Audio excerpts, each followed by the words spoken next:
ఈరోజు వాక్య ధ్యానము మన ఊహ కాదు దేవుని వాక్యమే సత్యము అనే వచనాన్ని ధ్యానిద్దాం. 2 పేతురు 1 అధ్యాయము 20వ వచనము ఇలా సెలవిస్తూ ఉంది. ఒకడు తన ఊహను బట్టి చెప్పుట వలన లేఖనములో ఏ ప్రవచనమును పుట్టదని మొదట గ్రహించుకొనవలెను. ఆమేన్. మన ఊహ కాదు దేవుని వాక్యమే సత్యము అనే ఈ వాక్యము మనకు తెలియచేస్తుంది.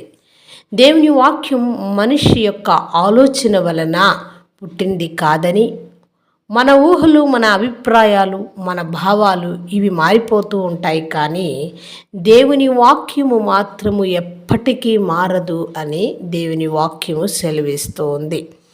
ఈ రోజుల్లో చాలామంది తమకు నచ్చినట్టు వాక్యాన్ని అర్థం చేసుకుంటున్నారు. తమ కోరికకు తగినట్టుగా వాక్యాన్ని మార్చుకుంటున్నారు. కానీ జాగ్రత్త సుమి, దేవుని వాక్యాన్ని మనం మార్చలేము. వాక్యమే మనల్ని మారుస్తుందని నీవు నేను నమ్మాలి. మనుషుల ఊహల వల్ల కాదు, పరిశుద్ధాత్మ ప్రేరణ వల్ల వాక్యము వచ్చిందని, అంటే మనము ఏమి చేయాలి అనేది ఒక నిర్ణయం తీసుకోవలసి ఉన్నది.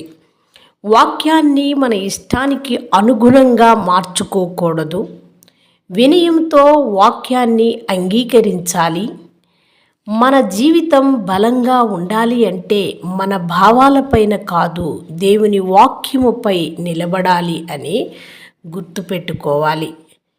ప్రియ సహోదరుడా, సహోదరి, మన అభిప్రాయము తప్పు కావచ్చేమో, కానీ దేవుని వాక్యము మాత్రము ఎప్పటికీ తప్పుగా ఉండదు. మరి అదేవిధంగా చూస్తే 2 పేతురు రాసిన పత్రిక 1 అధ్యాయం 21వ వచనం ఇలా సెలవిస్తుంది. ఎలయనగా ప్రవచనము ఎప్పుడు మనుష్యుని ఇచ్చిన బట్టి కలగలేదు, కానీ మనుష్యుల యొక్క పరిశుద్ధాత్మ వలన ప్రేరేపింపబడిన వారై దేవుని మూలముగా పలికిరి. ఆమేన్. మరి ఈ విధంగా పరిశుద్ధాత్మ శక్తి వలన, పరిశుద్ధాత్మ ప్రేరేపింపబడిన వలన దేవుని వాక్యం మన కొరకు సిద్ధపాటు అయ్యిందని నేను గ్రహించాలి.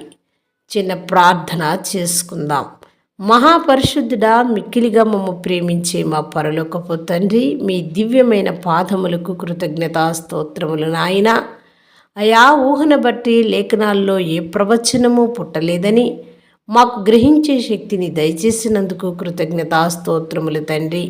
నీ వాక్యము గొప్పదని, నీ వాక్యపు వెలుగులో మా జీవితాలను కట్టగలదని, మా సొంత అభిప్రాయములతో మా జీవితాలను కట్టుకోలేమని నీ వాక్యము సెలవిచ్చిన ప్రకారం మనిషి యొక్క ఇచ్ఛను బట్టి మీ వాక్యము పుట్టలేదని, పరిశుద్ధాత్మ శక్తి వలన ప్రేరేపింపబడినదై దేవుని వాక్యం మా కొరకు సిద్ధపాటు చేయబడిందని తెలుసుకొని, గ్రహించి, అన్వయించుకొని ఆ ప్రకారం నడుచుకునిలాగున అందరికీ నీ బుద్ధి, జ్ఞాన, వివేచములు ప్రతి ఒక్కరికి దయచేసి మీ వాక్యములో స్థిరపరచమని యేసు నామమున ప్రార్థిస్తున్నాం మా పరలోకపు తండ్రి.